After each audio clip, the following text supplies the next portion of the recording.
Payment आपकी कहीं से भी आई और वो कनेक्ट हो गई आपसे, जो सस्पेक्टेड पेमेंट है, जो मैं पहले बता चुका हूँ। जस्ट आपको जैसे ही आपको नोटिफिकेशन आई, आप पुलिस से कन्वर्सेशन करेंगे।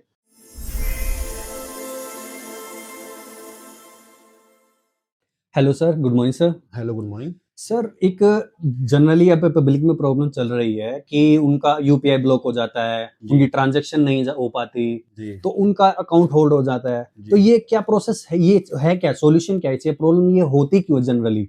बिल्कुल ठीक सवाल है।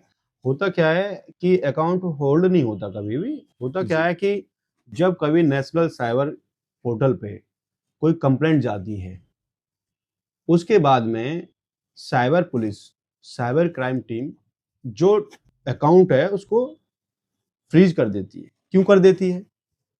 सपोज दैट आपके साथ ये हुआ, आपके पास कोई भी चीज, कोई भी मनी जो सस्पेक्टेड है, किसी थर्ड पार्टी के साथ उस अमाउंट का फ्रॉड हुआ है, यूपीआई फ्रॉड हुआ है, साइबर फ्रॉड हुआ है, कोई भी फ्रॉड हो सकता है। आपको ब्लैकमेल करके वीडियो कॉलिंग से फ्रॉड हो सकता है। बहुत सारे फ्रॉड हो, आजकल साइबर क्राइम हो रहा है। तो चाहे आप उसे कनेक्ट हैं या नहीं है, बट आपके अकाउंट में सस्पेक्टेड अमाउंट अगर क्रिएट हो गया और उस अमाउंट के लिए कोई साइबर क्राइम में कंप्लेंट गई, तो आपका अकाउंट फ्रीज हो गया। ये वो प्रॉब्लम है। ओके, तो जनरली ये कोई भी फ्रॉड ट्रांजैक्शन के जरिए होता है ये सब हाँ कुछ? जी, बिल्कुल। ठीक है। तो इसमें अगर मान ये चलो सपोज करो कि मेरा ये अकाउंट फ्रीज हो गया है, ठीक है। तो इसको मेरा फर्स्ट सबसे पहला स्टेप क्या होगा? मेरे को क्या करना होगा सबसे पहले?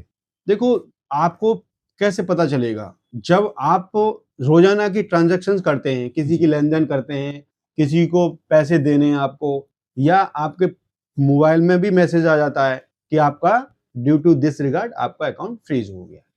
जैसे ही आपको पता लगे, सबसे पहले आपको पैनिक होने की जरूरत नहीं है, बहुत बड़ी प्रॉब्लम नहीं है, नॉर्मल चीज है।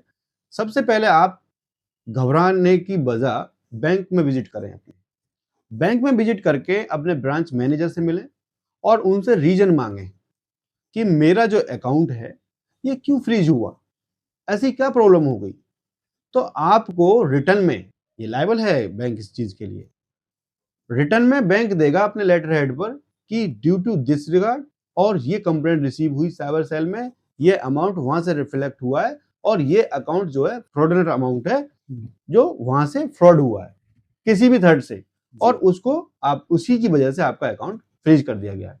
उसको लेने के बाद आपको पता लग जाएगा कि ये कहां से हुआ है। आप टेलीफोनिकली या फिर ईमेल से उस आईओ से कन्वर्सेशन कर सकते हैं, इन्वेस्टिगेशन ऑफिसर, क्योंकि जब कंप्लेंट हो गई, अकाउंट फ्रीज हुआ, तो आपको जानना बहुत जरूरी है कि अकाउंट कहां से हुआ है। वो इंडिया में कहीं से भी हो सकता है, इवन आउट ऑफ इंडिया भी हो जाएगा, ऐसा कोई प्रॉब्लम नहीं है, कहीं से भी हो सकता है। पेमेंट आपकी कहीं से भी आई और वो कनेक्ट हो गई आपसे, जो सस्पेक्टेड पेमेंट है, जो मैं पहले बता चुका हूं।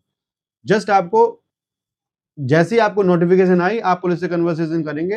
होता क्या है, कई बार पुलिस उसको निगलेक्ट कर देती है, पुलिस उसको निगलेक्ट करके मानती ही नहीं है। अच्छा, पुलिस की भी एक पावर है। पहले जब सीआरपीसी थी, अभी बीएनएसएस हो गया, सीआरपीसी का सेक्शन 102 था, अब सेक्शन 106 हो गया है। पुलिस आपकी प्रॉपर्टी को, और जिसमें इंक्लूडिंग बैंक अकाउंट है, उसको सीज कर सकती है। तो इसी वजह से भी आपका जो अकाउंट है वो फ्रीज हुआ है। अब जब उसने डिक्लाइन कर दिया, मना कर दिया, फिर आपको अपने नजदीकी मजिस्ट्रेट से या उस थाने के जहां से हुआ है, उस थाने के मजिस्ट्रेट से आप इसको डी फ्रीज करा सकते हैं अकाउंट। तो सर, जनरली डीफ्रीज एक कॉमन पर्सन करवा सकता है, इसके लिए लॉयर हायर करना होता है?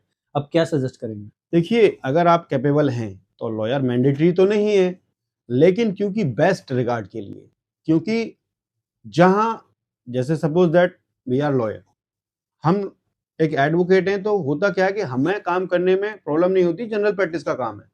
लेकिन एक लेमैन करेगा तो उसको वहां तक पहुंचने में थोड़ी प्रॉब्लम हो सकती है, सिस्टमेटिक जाएगा वहां तक।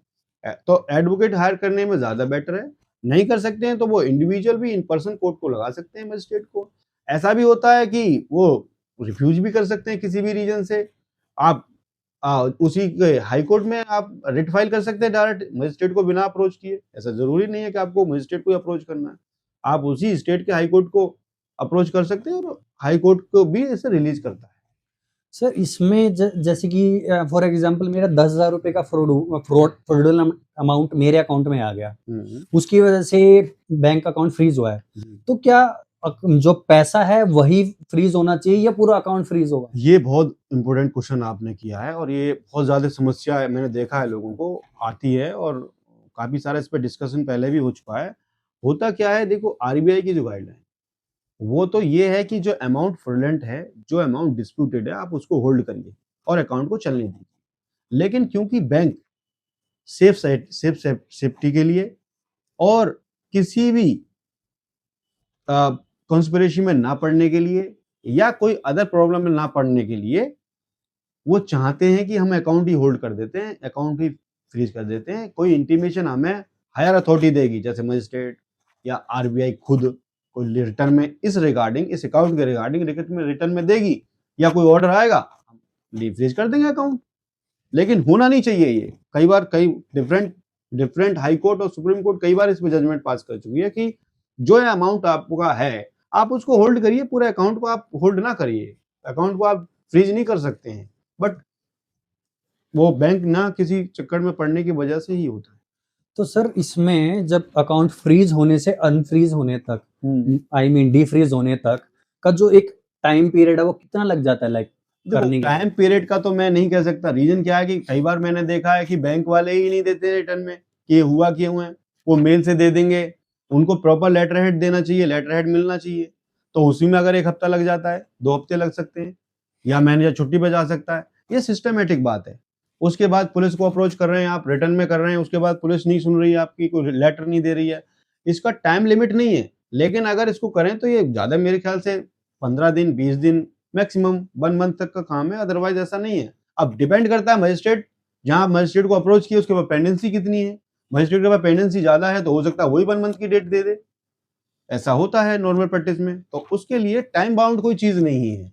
हाँ ये है कि आप राइट, आपका ये राइट है, आपका ये कोई सस्पेक्टेड अमाउंट आया बिल्कुल ठीक है।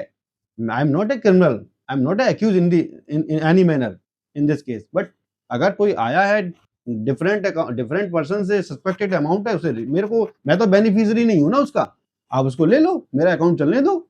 सपोज दैट मैं बिजनेसमैन हूं, उसमें 10,000 रुपए आ गए और उसमें 10 करोड़ रुपए पड़े हुए हैं या फिर 10 लाख रुपए की ट्रांजैक्शन मेरी रोजाना हो रही है बिजनेस में, तो वो भी तो हो गया। तो ये तो राइट का भी तो वोलेशन है ना।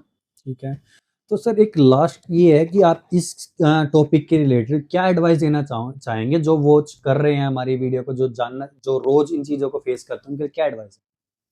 देखो मैं तो नहीं कहूंगा कि रोजाना कोई फेस करे, बट इसमें पैनिक होने की जरूरत नहीं है। ये एक सिस्टमेटिक चीज है, प्रोसेस है। कभी ऐसा भी होता है, कई बार मैंने देखा है कि पुलिस ऑफिसर उसको नोटिस दे देते हैं बुलाने के लिए। कई बार ऐसा होता है कि उसमें टेलीफोनिकली मैंने देखा है कि उसको अक्यूज बनाने की कोशिश करते हैं। तो पैनिक होने की जरूरत नहीं है। और आपको जब तक आपका डायरेक्ट कनेक्शन नहीं है उस अमाउंट से, आपको अक्यूज नहीं बना सकती पुलिस, ना ही आपको किसी केस में इम्प्लीकेट कर सकती, केवल ट्रांजैक्शन से। और ट्रांजैक्शन का आपका डायरेक्ट हिट नहीं है कहीं से, ना टेलीफोन कन्वर्सेशन है विद पर्सन जिससे पैसे आए हैं।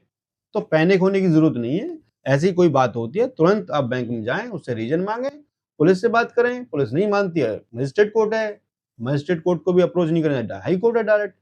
तो ऐसा कुछ नहीं है। आज की डेट में ये साइबर क्राइम ऐसा क्राइम हो गया है कि हर दूसरा पर्सन, हर तीसरा पर्सन इसको फेस कर रहा है कहीं ना कहीं। ठीक है, thank you so much sir for this very nice conversation with you. Okay, have you nice day. Thank you so much. Thank you.